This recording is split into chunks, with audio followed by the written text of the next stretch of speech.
Salut bien-aimés dans le Seigneur. Je vous remercie d'être là pour écouter la parole de Dieu. Que Dieu vous bénisse. Nous allons passer par remercier le Seigneur avant toute chose. Nous élevons ton nom plus haut. Nous élevons ton nom plus haut. Nous élevons ton nom plus haut, comme une bannière est dans les cieux. Nous élevons ton nom plus haut. Nous élevons ton nom plus haut. Nous élevons ton nom plus haut, comme une bannière est dans les cieux. Seigneur, nous ne pouvons que t'élever. Tu nous as dit dans ta parole, rendons grâce à Dieu en toutes circonstances, parce que c'est à notre égard la volonté du Seigneur. Tu nous as dit dans ta parole toutes choses concourent au bien de ceux qui aiment Christ. Seigneur, nous te rendons grâce, nous te remercions pour les circonstances que nous sommes en train de vivre dans nos vies, dans nos églises, dans nos familles, dans le monde entier. Nous t'en remercions parce que c'est en notre faveur. Sois exalté, sois béni. Tu es Dieu, tu resteras Dieu. Rien ne changera sa divinité. Quoi qu'il arrive, bien que nous traversons des moments difficiles, bien que rien ne marche dans nos vies, mais tu es Dieu, tu resteras Dieu. Tu nous as choisis, Seigneur, pour élever ton nom. C'est pourquoi nous avons commencé par élever ton nom. Nous n'arrêterons de t'élever, quoi qu'il arrive. Tu es notre Dieu, tu resteras Dieu, rien ne changera ta divinité. Sois exalté, sois béni, Seigneur. Nous t'élevons au-dessus de toutes choses. Nous t'élevons au-dessus de nos vies, nous t'élevons au-dessus de nos problèmes. Seigneur, nous remettons, nous recommandons ces moments entre tes saintes mains. Seigneur, nous te rendons grâce pour tes bontés que tu as encore renouvelées une fois de plus dans nos vies. Nous en profitons pour ces bontés, Seigneur, pour te dire encore merci, pour glorifier ton nom, parce que c'est ce à quoi, Seigneur, tu nous as créés. Tu nous as créés pour témoigner ta grandeur. Tu nous as créés pour élever ton nom. Seigneur, nous n'arrêterons pas.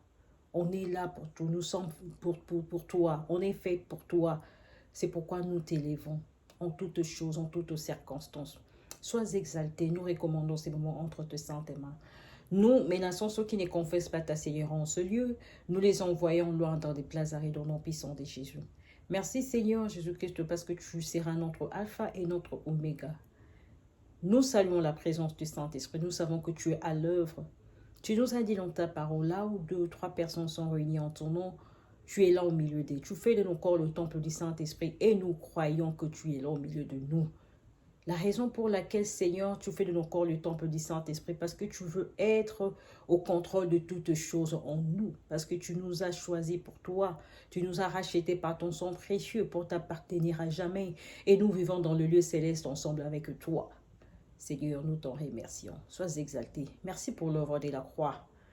Merci, Seigneur, parce que pour ton sang précieux que tu as versé à Golgotha.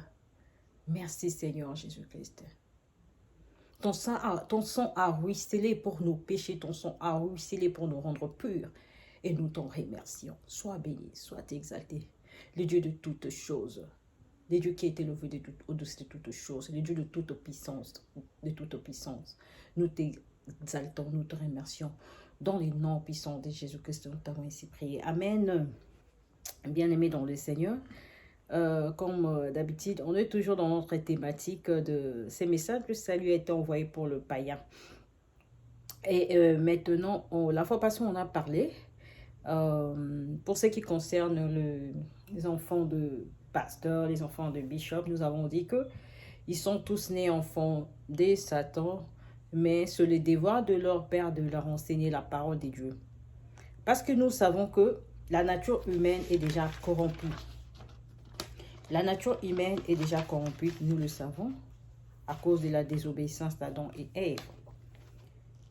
Puisque la nature humaine est corrompue, donc l'esprit de l'homme L'homme qui naît par la relation de... La personne qui naît par la relation de l'homme et de la femme, c'est une personne qui naît sous l'empire du péché et sa nature est corrompue. Quand on parle de la nature de l'homme qui est corrompu, on parle de l'esprit de l'homme parce que tout commence par l'esprit. La parole de Dieu nous dit dans Matthieu chapitre 15, verset 11, « Ce n'est pas ce qui entre dans la bouche qui suit l'homme, mais ce qui sort de la bouche, c'est ce qui suit l'homme. » Là, c'est Jésus-Christ qui est en train de parler parce qu'il connaissait mieux l'homme. Il savait que l'homme est né sous l'empire du péché. Il n'y a rien à réparer sans pour autant revenir à Jésus-Christ. Pour pouvoir réparer toute chose, il faut se référer à Jésus-Christ parce que c'est Jésus-Christ qui est mieux placé pour réparer ça. Mais tant que tu ne t'es pas, tant que tu n'es pas revenu à Jésus-Christ, rien ne marchera dans ta vie. Parce que tu es né sous l'empire du péché, ton esprit n'est pas sauvé. Nous avons parlé la fois passée que ton esprit est vulnérable. Quand on parle de quelque chose qui est vulnérable, tu es exposé à tout danger. Tu es exposé à toutes sortes de mauvais comportements. C'est la raison pour laquelle que nous voyons que le monde est maudit. Les gens qui vivent dans le monde, c'est ce qui fait le monde, c'est ce qui crée le monde entier. Le monde est contenu par les hommes. Ce qui contient les hommes, c'est les hommes qui créent le monde entier. Quand on parle du monde entier, on parle des hommes en particulier. Mais dans ces hommes-là, nous voyons qu'il y a un esprit. Dans chaque homme, il y a un esprit. C'est l'esprit de l'homme qui l'anime. Mais quand tu as un esprit mauvais qui t'anime, rien ne marchera dans ces mondes. Parce que chacun a un esprit qui l'anime. Mais quand toi, tu es attaché d'un esprit mauvais qui t'anime, donc tu seras toujours dans... Tu seras toujours dans le malheur. Tu vis dans le danger. Rien n'est changé dans ta vie. Amen. C'est pourquoi la parole, c'est pourquoi Jésus-Christ disait aux disciples, ce n'est pas ce qui entre dans la bouche qui suit l'homme, mais c'est ce qui sort de la bouche, c'est ce qui suit l'homme. Parce qu'il savait qu'au-dedans de l'homme, c'est pourri. L'homme doit revenir à Jésus-Christ pour que tout soit transformé, pour que tout soit changé. C'est pourquoi nous voyons de mauvais comportements dans le monde entier. Une bonne éducation, nous savons que la plupart des personnes s'appuient sur l'éducation de l'homme. Ils savent que c'est l'éducation qui crée, qui fait la personnalité de l'homme. Oui, nous savons tous que c'est l'éducation qui fait la personnalité de l'homme. Mais quel genre d'éducation? Et d'autre part, nous savons qu'on ne donne que ce qu'on a. Quand tu as été éduqué dans la méchanceté, qu'est-ce que tu penses que tu peux donner à tes enfants, à ta descendance? C'est la méchanceté que tu vas inculquer à tes enfants. C'est la méchanceté que tu vas léguer à tes enfants. Rien d'autre. Oui, bien sûr, nous devons éduquer nos enfants, mais quel genre d'éducation? Nous devons puiser cette éducation dans la parole de Dieu. C'est dans la parole de Dieu qu'il y a une bonne éducation. Le monde est corrompu. C'est par rapport à ce qui sort de l'homme. C'est pourquoi nous devons d'abord changer, premièrement, notre intérieur, notre homme intérieur. C'est ce qui est le problème. Quand l'homme intérieur n'est pas changé, rien n'est changé. Quoi que tu fasses, rien n'est changé. Tu dois premièrement changer ton homme intérieur. C'est pourquoi il est très important, il est très capital pour chacun de nous de devenir enfant de Dieu.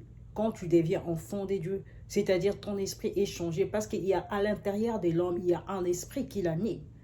Quand tu es animé à un mauvais esprit, rien ne marchera dans ta vie. Tout est mauvais dans ta vie. Mais quand tu es animé par l'esprit de Dieu, tout est à merveille dans ta vie. Tout roule à merveille. Mais qu'est-ce que nous devons choisir? Nous devons choisir de marcher selon l'esprit de Dieu. Nous devons choisir d'être transformés.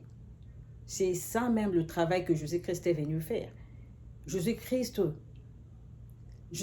était mort sur la croix pour transformer nos vies, pour nous donner la vie. pour que nous n'ayons pas cet esprit mauvais, mais pour que nous ayons l'esprit de Dieu en nous, pour que l'esprit de Dieu soit ressuscité en nous, pour que nous devenions enfants de Dieu, pour que nous soyons animés par l'esprit de Dieu. C'est pourquoi il est très important pour un chacun de nous de devenir enfant de Dieu. Tu peux faire tout ce que tu veux dans ta vie. Tant que tu n'as pas encore cru en Jésus-Christ comme ton Seigneur et Sauveur, tu marches dans le péché. Tu marches dans le noir. Tu es mort. Pour que tu sois ressuscité, tu dois appeler Jésus-Christ. C'est lui ton intervention rapide.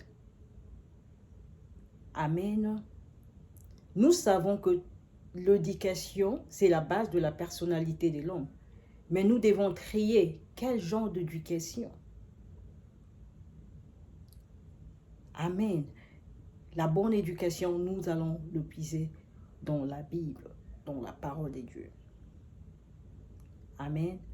Pour tous ceux qui n'ont pas encore confessé de leur bouche le Seigneur Jésus-Christ comme leur Seigneur et leur Sauveur, je vous invite à faire cette prière ensemble avec moi. Nous allons faire cette prière ensemble avec moi. Nous allons nous recommander entre les mains du Seigneur. Nous n'allons pas réciter cette prière, mais nous allons faire cette prière de tout notre cœur. Parce que nous voulons les changements totaux de nos vies. Tout commence par l'intérieur de l'homme. Quand tu veux le changement total de ta vie, tu commences d'abord par l'intérieur de toi. Qu'est-ce qui habite en toi? C'est l'Esprit de Dieu qui habite en toi. Oui, sois animé par l'Esprit de Dieu. Marche selon la parole de Dieu. Tant que tu n'as pas encore confessé de ta bouche le Seigneur Jésus-Christ comme ton Seigneur et ton Sauveur, quoi que tu fasses, tu peux faire semblant de bien te comporter, de dire que je suis bien éduqué. Rien ne changera dans ta vie. Ce qui change quelque chose, ce qui donne la force à l'homme, ce qui influence la vie de l'homme, c'est l'Esprit de Dieu. Tant que ton esprit n'est pas changé, tant que ton esprit n'est pas transformé, tant que tu n'as pas l'Esprit de Dieu, tu vas ramer. Tu vas ramer toute ta vie. Rien ne changera dans ta vie, rien ne marchera. Tu feras tout par ta force. Or, nous savons que l'Esprit de Dieu, c'est l'Esprit de force et de puissance. C'est l'Esprit de Dieu qui nous vivifie. C'est l'Esprit de Dieu qui nous influence.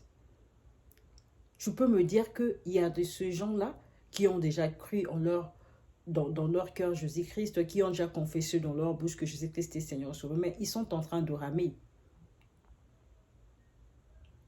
Nous ne savons pas ce qui est dans le cœur de l'homme. La personne peut dire que j'ai confessé de ma bouche le Seigneur Jésus-Christ, mais il n'a pas encore confessé. C'est ça le problème. Il y a peu de gens qui confessent de leur bouche le Seigneur Jésus-Christ et qui croient dans leur cœur. C'est ce qui est important. Il y a beaucoup d'hypocrites à l'église. Tu continues à ramer dans ta vie alors que tu as déjà confessé de ta bouche le Seigneur Jésus-Christ. La personne qui a déjà confessé de sa bouche le Seigneur Jésus-Christ, c'est la personne qui a accepté de vivre et de mourir ensemble avec Christ. Quoi qu'il arrive, tu ne vis pas pour ce monde, mais tu vis pour Christ. Et cela ne veut pas dire que si tu vis ensemble avec Christ, le malheur ne t'arrivera pas. Non. Tout peut arriver dans ta vie. C'est pourquoi j'avais commencé à dire que toute chose concourt au bien de ceux qui aiment Christ. C'est en notre faveur, la volonté de Dieu. Mais cela ne veut pas dire que tu n'as pas Dieu avec toi. Nous parlons du péché. Quand on parle de la personne qui est en train de ramer, nous parlons du péché. Nous parlons de la bonne vie. La bonne vie, c'est la personne qui se comporte bien dans le Seigneur, qui marche selon les commandements du Seigneur. C'est ça la bonne vie. La personne qui est en train de ramer, c'est la personne qui lutte avec le péché, qui continue à lutter avec le péché. C'est lui la personne qui n'a pas encore cru en son cœur Jésus-Christ. C'est Jésus-Christ qui te donne la force de surmonter tout esprit démoniaque, tout mauvais comportement, tout comportement du diable. C'est Jésus-Christ qui te donne cette force. Quand tu n'as pas Christ en toi, c'est pourquoi je dis tu vas ramer. La personne qui a déjà confessé Jésus-Christ est comme son Seigneur et Sauveur, il trébuche. Tu peux trébucher, mais tu te relèves. Trébucher, tu peux commettre un péché, mais tu dis que non, non, non, non, mon papa n'aime pas ça, tu te relèves. Et puis tu te ressaisis. Tu dis que non, maintenant je me relève et je veux marcher ensemble avec Christ. Mais la personne qui n'a pas encore confessé Jésus-Christ, tant qu'il est à l'église, il fait semblant, il est hypocrite, il n'a pas encore confessé, il est en train de ramer. Il est en train de lutter avec le péché. Et rien ne marche dans sa vie. Tout est flou dans sa vie, rien n'est clair. C'est ça la différence. La Bible nous parle, vous verrez la différence entre ceux qui servent Dieu et ceux qui ne servent pas Dieu. Vous le verrez par leur comportement. Ceux qui ne servent pas Dieu, ce sont des personnes qui luttent encore avec le péché. C'est pourquoi tu peux bien dire que je confesse de ma bouche le Seigneur Jésus-Christ comme mon Seigneur et Sauveur. Mais dans ton cœur, tu ne crois pas. Tu dois croire dans ton cœur que Dieu, Jésus-Christ, Dieu le Père a ressuscité Jésus-Christ d'entre le mort pour que tu sois sauvé. Et c'est cet esprit-là qui te donnera la force de surmonter le péché. Qu'est-ce qui fait que nous souffrons dans notre vie?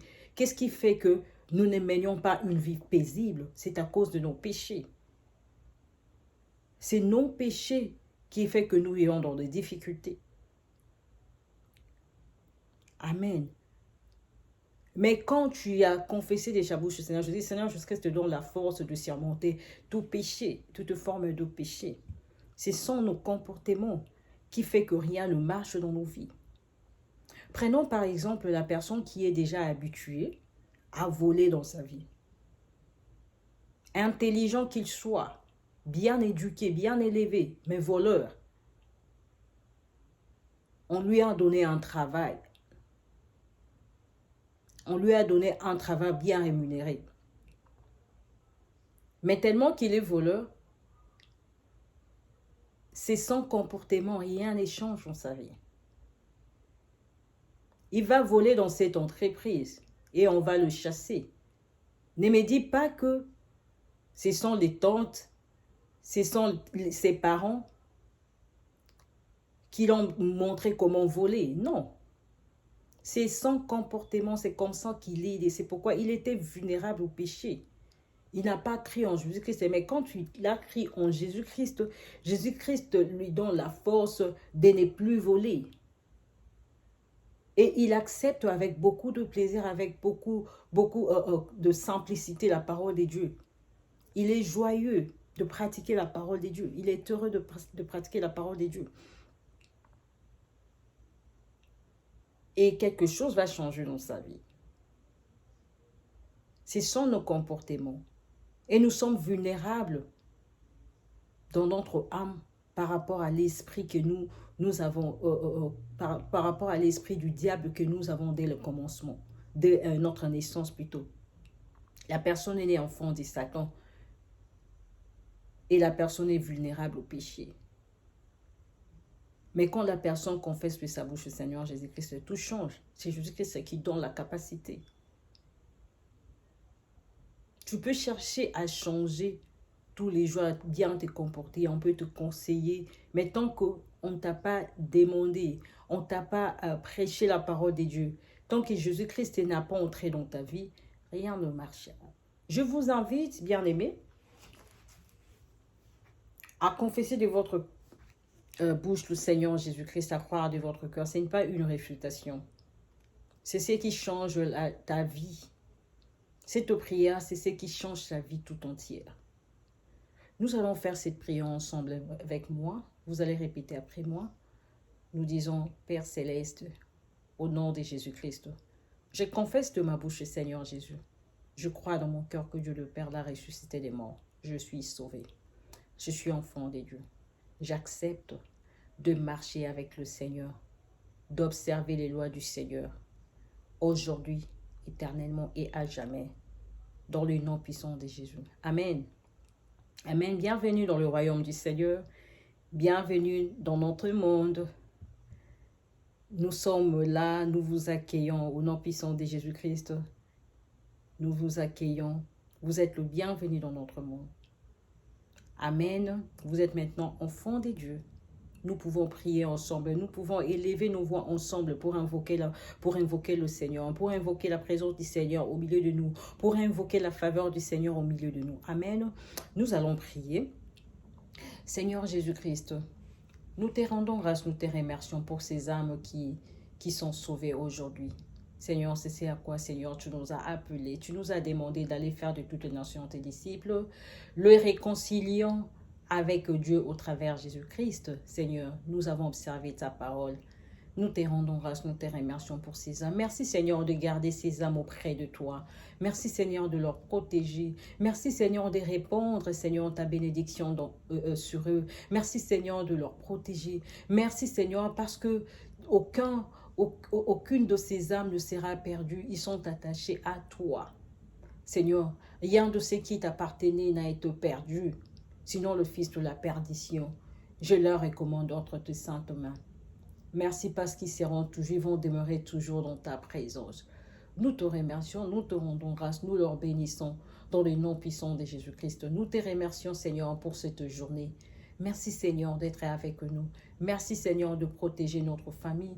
Merci, Seigneur, de nous bénir. Merci, Seigneur, de nous accompagner dans tout ce que nous allons entreprendre.